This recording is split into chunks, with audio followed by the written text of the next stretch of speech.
Hello and welcome. I'm Tafarra Gadamo. The new academic year is in, schools have opened, and the World Teachers' Day is straight ahead. What are the expectations? My guest today, Dr. Yohannis Benti, is the president of the Ethiopian Teachers Association. Dr. Yohannis, a very warm welcome to the program. Thank you. The new school year is in. Schools have opened as of last week, I guess. And but teachers ready for that? What is the mood like? Yes, this is their job. Every year when the new Ethiopian year comes, then school opens, and it's I can say it's a business as usual. So I think they're doing their job now. We have also collected informations. Teachers went to school already. Students are they already are in schools, and they began their work now. This is now 3-4 days since then. What is the class size like in this country? Do you have the statistics? Oh, yeah. This is one of our challenges. That existed for so long, and it's not yet solved, really. Corona was an opportunity to really limit school, student-teacher ratio, student class ratio, at least. There was an attempt to limit the number of students per class, which was really, really beyond the standard.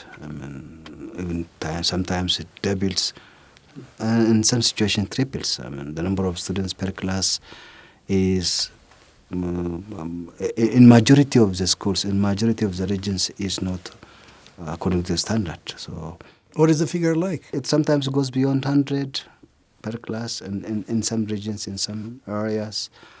There are some localities where we have the standard as well. So I can say in majority of the cases, the number of students per class is really very high, and it's not manageable. Right. And that's the reason why, one of the reasons we are losing our quality. The challenge of quality education comes from the number of students per class. So even if they are ready, it's their job, as you said earlier. These figures that you just mentioned makes their job a lot more stressful. Sure, it is. Because, we expect the number of students per class to fit into the standard. But usually we have the number of students beyond that, and that is a challenge for the teacher to know to follow up the students each. Their capacities, their feelings, to separately treat individual treatment to students is very difficult for the teacher, because even walking around in the class sometimes become challenging when you go to the rural area especially. So what do teachers tell you? As far as these experiences are concerned, it is 40 students per class. Sure. So what you've mentioned a number of issues right here. How it makes the job of teachers a lot more difficult, because it's highly likely that they wouldn't know even each student by name, right? Highly unlikely. It has never been done well in that way. What they do is, we want the students to come to school. Everyone has to learn. This is our wish, and teachers also do wish. But you see the availability of resource. One resource is, for example, the availability of schools, the availability of learning rooms. There is always an attempt, to mobilize resource from the community, from the government budget as well. The development partners also do support in some areas. But one of the challenges of the Ethiopian education system, it has never come to the standard. So the challenge is continuing with us, and teachers demand to have their students limited to the standard, but that was not possible till now. And I think this challenge will continue with us. What could teachers possibly do, including your association, to fix this? One thing is to, at least request the concerned authorities or stakeholders to support the school community, to support the schools, the sector, to have the proper number of classes as much as possible. In that regard, for example, Ethiopian Teachers Association is a member of the, let me say, the Education Technical Working Group, development partners supporting education, supporting Ethiopia in that respect. So whenever we discuss the number of classes we have in Ethiopia, so we request that. It's a good opportunity for us also. I represent Africa in Education International, Global Teachers Union and Federation. I'm a member of that executive board. So I also talk this problem on that level. I mean, it's also fortunate that our Global Teachers Union Federation have 2 seats in the GPE, the so-called Global Partnership for Education. This is GPE is international institution that mobilizes funds from the global community to support developing countries. So we have 2 seats at the global level, and that then I will report the challenge of Ethiopia to our Education International Executive Board. Then whenever they plan to support developing countries, then Ethiopia is always there. But you can only go that far, right? No, I mean, yeah, this is one segment of support, and that cannot solve our problem. The key thing we should do is to be able to support our service. I mean, we can mobilize funds from the family, from the community, even the teachers themselves. You see, from their limited resources, they are supporting students. You see, they are supporting schools. So we have to mobilize our own fund to have our classrooms built. So as an institution, also Ethiopian Teachers is also attempting to support this. What other challenges do teachers face in Ethiopia, you think, as we speak? I mean, the challenge is enormous. I mean, I can mention the life condition, for example, is really getting difficult, as with all other workers, when it comes to the working condition. Housing issue is still an issue. That has been partly solved, right? When was it? A few years ago, right? Sure, of course. I mean, according to the report I have 2 years back, over 100,000 teachers have really received a plot of land to build their houses. This is something encouraging, and this has to be continued because we have challenges in some areas. So the other thing is, for example, the school inputs, for example. I mean, one of the creating better working condition for teachers is also fulfilling the required inputs in the schools. I mean, this is also another challenge for them to fulfill their responsibility. Like, we have no sufficient laboratories, sufficient libraries, trained human power. I mean, expertise in that field is really limited. So even when we have all these universities training, sure, even when, this is a challenge we never have solved so far. So this is another challenge for the teachers to fulfill the responsibility. So the list goes now. Also, salary is an issue, right? But that's not only specific to teachers, is it? Yeah, there is a challenge. I mean, including the university teachers, for example, they are raising issues. But the challenge the country is in now is really blocking us to push forward. But at least we are working. You mentioned a few stakeholders that are partnering with you to kind of help fix the problems that you face as teachers, right? How about the Ethiopian Ministry of Education and other local partners? How have they come aboard in terms of how does it work as far as the association is concerned in regards to the issues that you raise from time to time? Yeah, at least we are working. I mean, obviously the turnover is one challenge, because when the new appointee comes, we have to go to and speak to him or the team to convince them what is existing, what is the problem, what is the challenge. Then to convince them, you take time. I mean, this is a challenge we have, because you can imagine the turnover is very high. I mean, that's not under our control. However, I think they understand the challenge.